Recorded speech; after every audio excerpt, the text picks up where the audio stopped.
Hello my dear friends and welcome to StudyIQ. I am Joy and today in this lecture we will be discussing about the Draft Model Tenancy Act of 2019.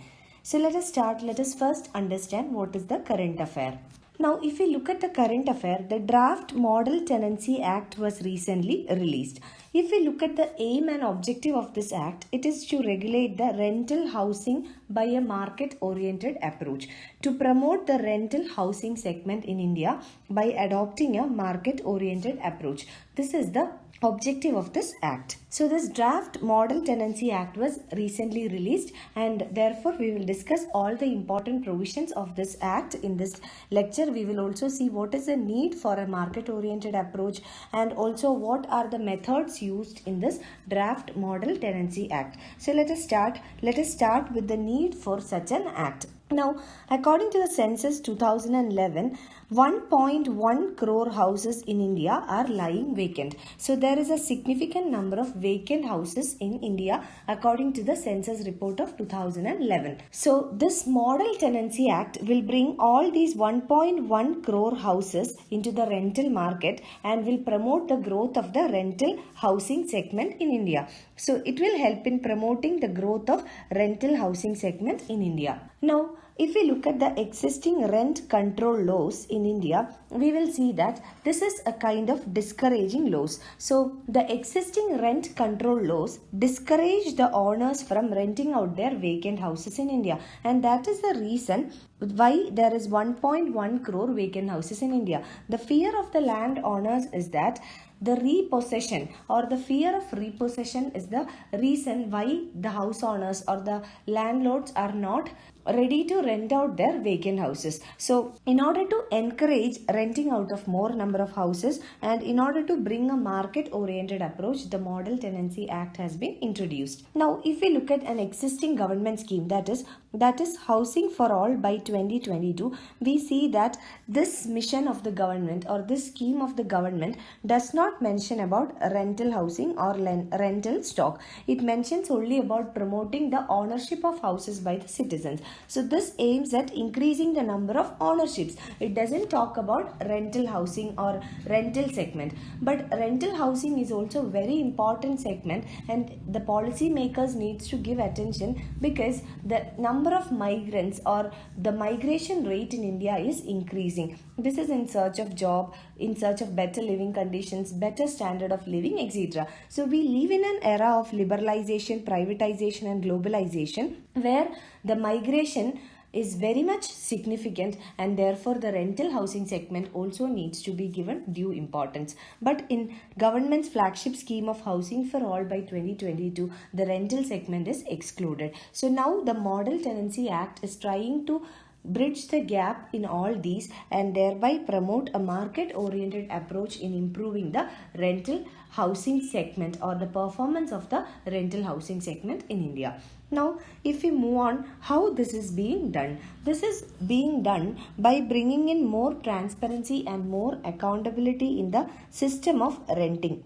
It also tries to balance the interest of both the stakeholders, that is the landowners as well as the tenants. So the interest of both the stakeholders, most important stakeholders, are also being protected and balanced. It means that both the landowners and the tenants will not be affected. Their interest will not be affected and they will be given maximum protection. So this is the method by which this Model Act has been introduced. Now let us come to the important provisions of this act. The first one is a redressal mechanism or a grievance redressal mechanism. So the act provides for a grievance redressal mechanism which comprises of a rent authority, a rent court and a rent tribunal. So these three bodies, they act as the redressal mechanism where both the stakeholders, the landowners as well as the tenants, can come up with their grievances and settle their issues or dispute between the stakeholders.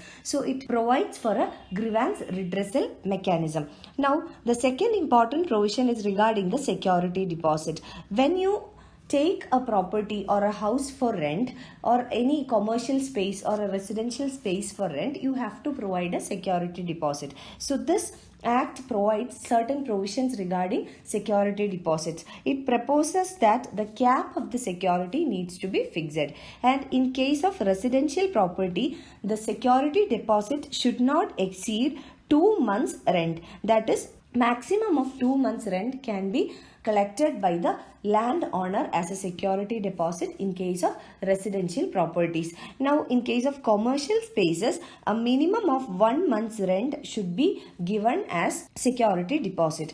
Now, what happens is that in case of residential properties, when the cap is set as maximum of 2 months of maximum of 2 months of rent as security deposit, the affordability for the tenants increases. So this is one way by which more number of occupancies will take place. So this is the second provision. Now, third provision is regarding the agreement in writing.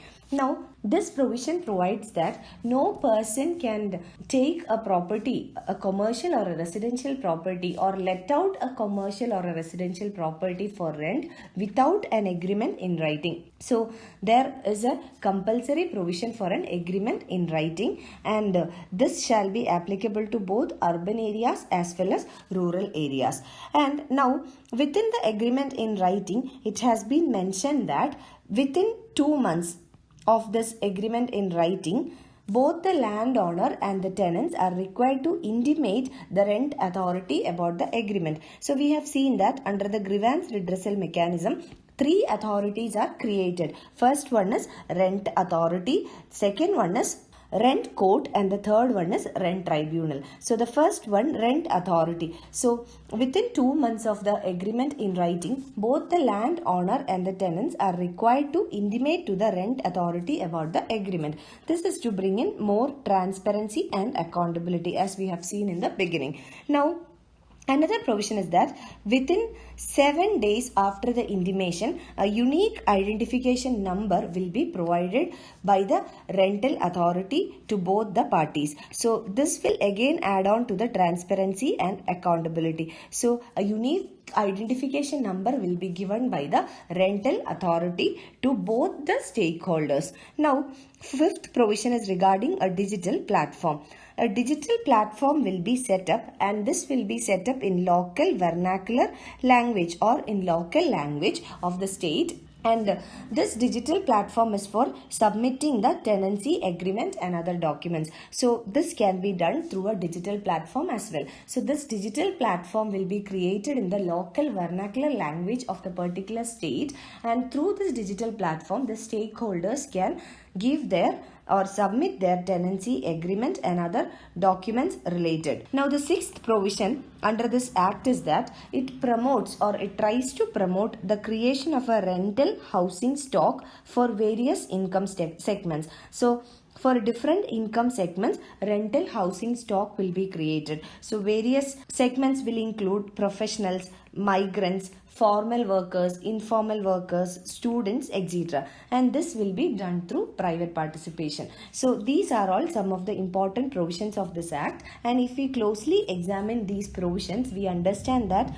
through these provisions the transparency increases, the accountability increases. Now this will also promote the growth of rental housing segment in India, and it also adopts a market oriented approach. So these are the important provisions. Now if we look at some of the tenant and landlord rights under this act, we will see that the first one, as the provision says, there is a cap on the security deposits that has to be paid by the tenant.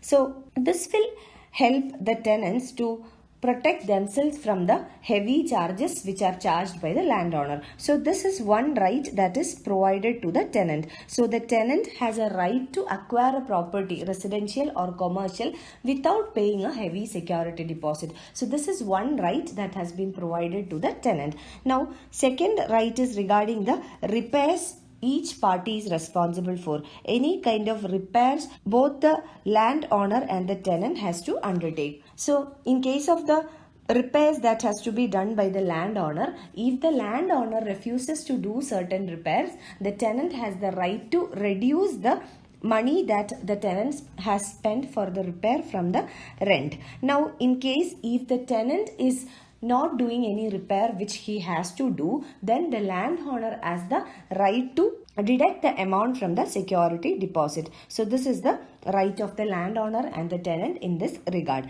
Now the third one is regarding the rent court. So rent court is also providing certain rights to the tenant as well as the landowner. So the rent court can allow the repossession of the property by the landlord if the tenant misuses the premises after being served a notice by the landlord. Suppose if the landlord provides a notice to the tenant regarding the misuse of the property of the landlord, and if the tenant refuses to rectify it, then the landowner can approach the rent court in order to settle the grievance. So in that case, the rent court can ask for the repossession of the land or the property by the landowner himself. So this is the right. Now the fourth one is regarding the misuse of the premises.